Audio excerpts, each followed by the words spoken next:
A very good morning to all of you. This is essentially an urban century that we are living in. The United Nations forecasts say that by 2030, 70% of the people in the world would be living in urban cities. Historically, urbanization has propelled the advancement of several national economies and has led to a very vast segment of our population being lifted above the poverty line. But urbanization is also accompanied by a very vast consumption of natural resources. And actually, in reality, cities account for just 3% of the Earth's land mass. They house about 50% of the human population. They produce about 75% of the world's resources, but they emit about 2/3 of the CO2 emissions. And therefore, if the developing world, countries like India, were to adopt the strategy of the Western world and follow the same strategy of growth, we would require 4 planet Earths to house the human beings in this world. And therefore, we have only one planet Earth, and alas, we need a totally different strategy of growth. You need creativity, you need innovation, you need sustainability, and above all, you need very creative ideas for urbanization. Now, India is passing through a very unprecedented scale of urbanization.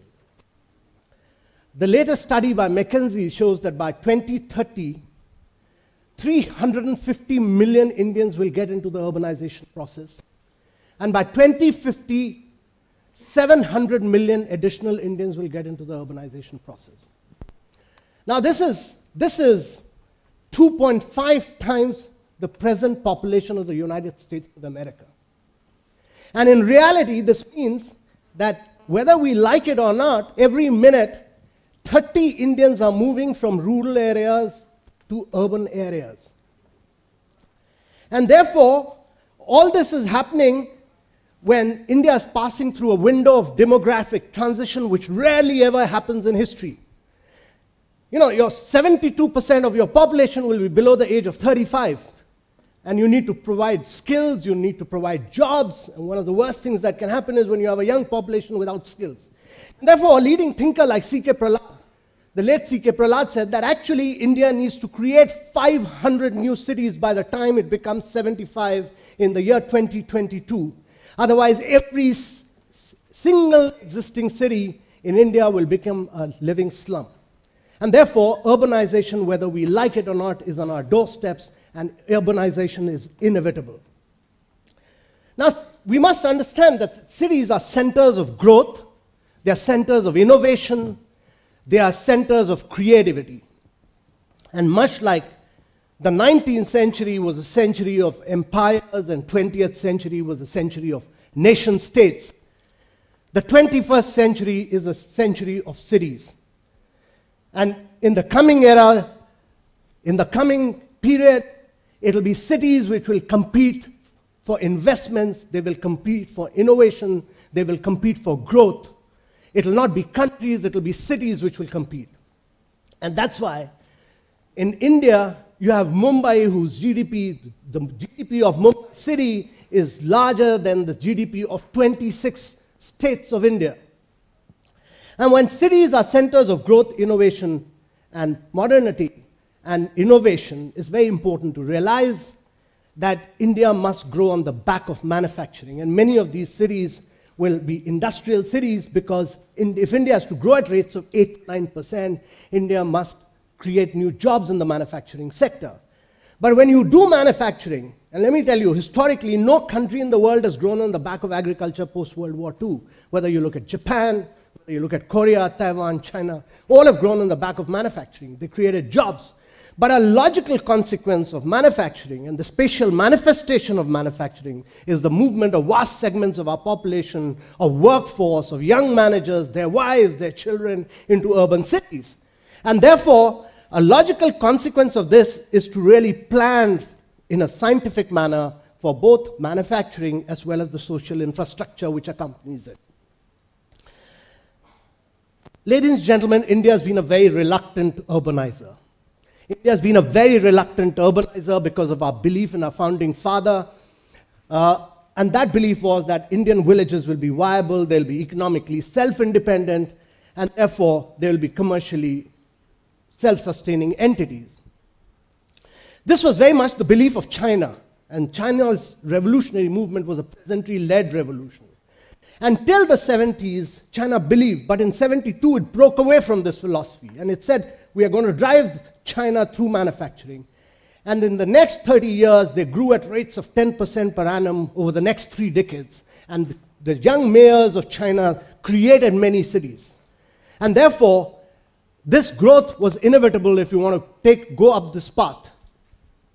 And therefore, to my mind, as we go along, we realize that urbanization is taking place. And one of the big things that's happening in India is, one of the big ticket things that's happening in India is that today, all goods produced in the northern part of India have to travel to the western parts of India by passenger trains and by lorries. And it takes about 14 days. So goods produced in all the northern states take about 14 days. But there will be a container train which will connect Dadri in UP, close to Delhi, to the JNPT port. And all goods in 2017 will be put within 12 to 13 hours into the ports on the western coast of India. Container train running at high speed, double stacking, triple stacking, just taking containers, no passenger. Now, in 12 hours, you're putting goods, and that, to my mind, is a revolutionary change.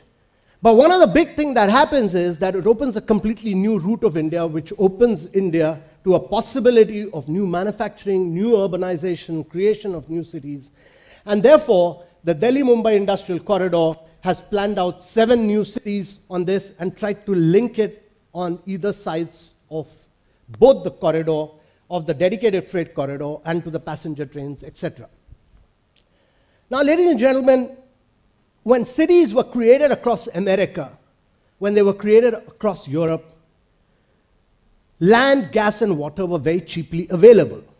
And therefore, they created sprawling cities. You could live in New Jersey, travel to Manhattan 2 hours. Gas was cheaply available, so cars were not a problem. And actually, American car companies brought over the railway companies and destroyed them so that cars could sell. But these are land, gas, and water are very scarce commodities in today's world. It's a very different world. And therefore, today's cities have to be planned in a very different manner. And today's cities, to our mind, have to be based around public transportation systems. And public transportation system of these cities will hold the key. And to our mind, there are 2 critical issues. One is the backbone must be based on public transportation and mass transportation. The transit system and the transit-oriented development holds the key to the success of any new city. Secondly, ladies and gentlemen, to our mind, technology holds the key. When cities were created across the western part of the world, since these commodities were easily available, they created verticals. They created a power vertical, they created a water vertical, they created a safety vertical. But there's been a huge change. There's been a revolutionary change in terms of digital technology. And digital technology has enabled the world to do urbanization using technology and to really, instead of verticals, do horizontal development. You can manage the new cities with the use of technology. And therefore, today's cities not only have to be interconnected, not only have to be transit-oriented, they not only have to be walkable and cyclable cities, they have to be the smart cities of the future. Now, while India has been a very reluctant urbanizer, this has very severe advantages. And India can actually use these advantages to make a big quantum jump in terms of using smart technologies of the future. This is what, when IBM talks about the smart city concept, or Cisco talks about the smart and connected cities, or what the Koreans are talking about as the ubiquitous cities, this is what they mean, that you can drive urbanization on the back of your mobile telephone. And this is what they've done. They have managed entire cities on the back of a single mobile telephone. You can get access, manage power, manage grids, manage water, manage in public information, manage public safety, all on the back of a mobile, one ubiquitous device, and that's the mobile telephony. And to our mind, India must use this technology to be the key driver of growth in the coming years, and India must set the model in terms of driving urbanization through technology. So one is, if you were to look at the space requirement for various transport modes, you realize that the worst thing we can do is to create cities for cars. The best thing we can do is to create cities on the back of transit-oriented development and cities which are cyclable and walkable. The second key thing, to my mind, is to use technology to make a big jump forward. So what the Delhi-Mumbai corridor really does is opens the possibility, and what we've done is to use some of the best master planners from across the world. From their learning lessons, plan for new cities. Plan for cities which are transit-oriented, plan for cities which are compact, which are vertical, which are dense. And this is a very important point. You can do today dense cities, you can do vertical cities based on the transport nodes. Close to the transport nodes, you must recycle water about 100%, you must recycle garbage. And there are huge examples of this, and most of these examples come from the Asian part of the world. A city like Kitakyushu in Japan, which became one of the most powerful cities in terms of industrial power, was the most polluting cities in 1970s, and Made of Japan took this as a challenge, and you go to Kitakyushu, everything is recycled today. Everything, every single item is recycled. Singapore is a great example of recycling almost 100% of its water using rainwater. A city like Yokohama saved about 38% of its waste garbage, saved about almost $2 billion worth of dollars on city management, simply on the better management of its waste. So the examples are all available from the Asian part of the world and not the Western part of the world, ladies and gentlemen. And it's very important that India must evolve its own model of urbanization using both technology and a completely new process of urbanization. But let me tell you, ladies and gentlemen, it's not the brick and mortar.